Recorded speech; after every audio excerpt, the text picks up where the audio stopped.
सुप्रभात। मेरी हिंदी की कक्षा में आपका पुनः स्वागत है।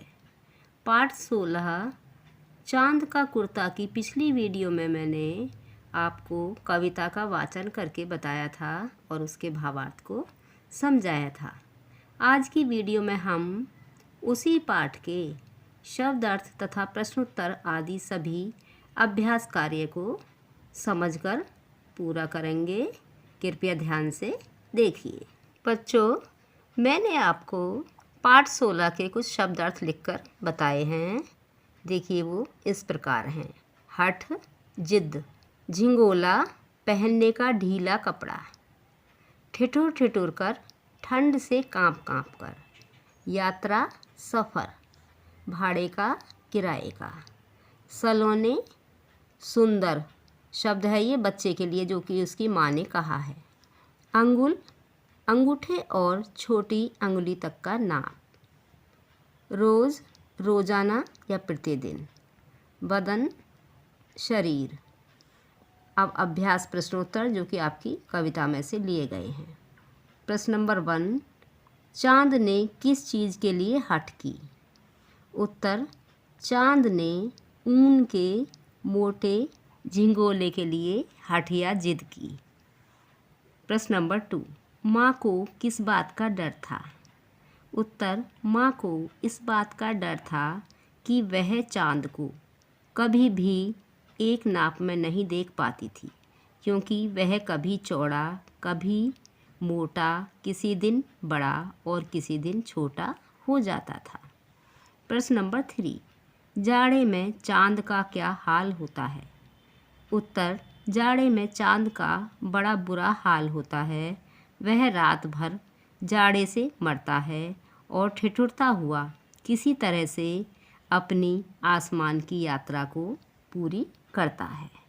बच्चों, अभी मैंने आपको प्रश्न 1, 2 और 3 को समझाकर पूरा कराया है। अब आते हैं प्रश्न नंबर 4 पर। नीचे दिए गए वाक्य किसने किससे कहे लिखिए। तो बच्चों, यहाँ पर ये वाक्य हैं और यहाँ पर किसने कहे लिखना है और किससे कहे। क, भाड़े पर ही कुर्ता ला दो। तो बच्चों, यह चांद ने माँ से कहा है। ख, किसी दिन बड़ा और किसी दिन छोटा हो जाता है। तो बच्चों, यह माँ ने चांद से कहा। अब बातचीत के लिए अपने शिक्षक, माता पिता, दादा दादी, नाना नानी या किसी बड़े से पता कीजिए कि चांद कब पूरा गोल हो जाता है, कब दिखाई ही नहीं देता। तो बच्चों, चांद पूर्णिमा को पूरा गोल होता है और बच्चों अमावस्या को वह दिखाई ही नहीं देता।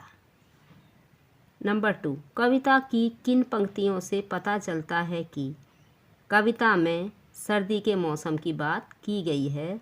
तो बच्चों, आपकी कविता में ये पंक्तियाँ हैं। सनसन चलती हवा रात भर, जाड़े से मरता हूँ, ठिठुर ठिठुर कर किसी तरह से यात्रा पूरी करता हूँ, चांद बहुत सुंदर है। यहाँ पर यह पंक्ति उपयुक्त रहेगी। बच्चे की सुन बात कहा माता ने, अरे सलोने।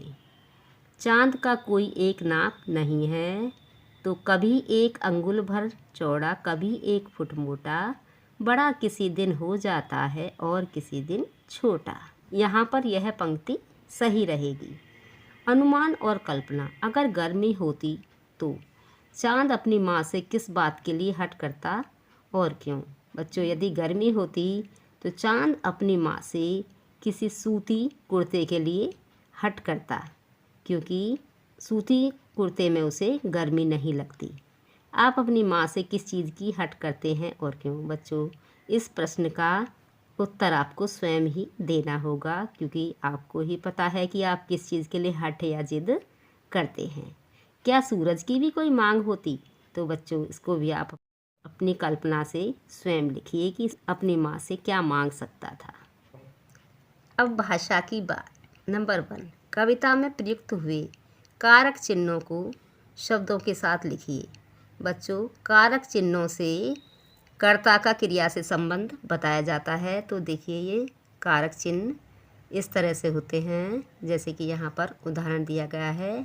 माता से, बच्चे की, आँखों की, जाड़े की, बदन में ऊन का। नंबर 2, युग्म शब्दों द्वारा वाक्य पूरे कीजिए। बच्चों, युग्म शब्द जोड़े वाले शब्दों को कहते हैं। ये एक दूसरे के अपोजिट होते हैं। क, मजदूर रात दिन मेहनत करता है। ख, आसमान में चांद का आकार घटता बढ़ता रहता है।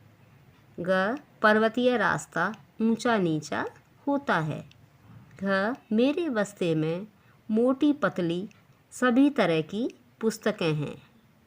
अब जीवन मूल्य वाले प्रश्न। हट कर बैठा चांद एक दिन।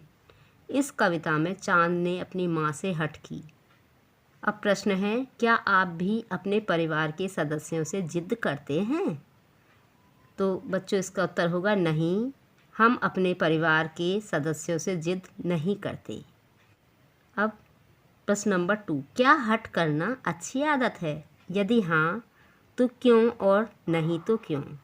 तो बच्चों, इसका उत्तर इस प्रकार होगा, नहीं, हठ या जिद करना अच्छी आदत नहीं है, क्योंकि इससे परिवार के सदस्यों को परेशानी होती है। और बच्चों, इसको आपने महसूस भी किया होगा कि जब आप किसी भी चीज़ पर हट करते हैं या जिद करते हैं तो मम्मी या पापा परेशान हो जाते हैं।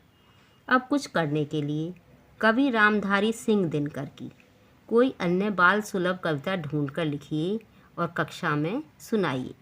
बच्चों, कवि रामधारी सिंह दिनकर बहुत प्रसिद्ध कवि हैं, तो उनकी कविता को आप स्वयं ढूंढकर लिखिए और जब आप कक्षा में आएँ तब उसे सुनाइए।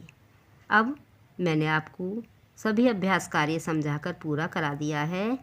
अगली वीडियो में इसी पाठ के भाषा अभ्यास पर आधारित कार्य को समझाकर पूरा कराऊंगी। धन्यवाद। अपनी पढ़ाई अच्छी तरह से जारी रखिए।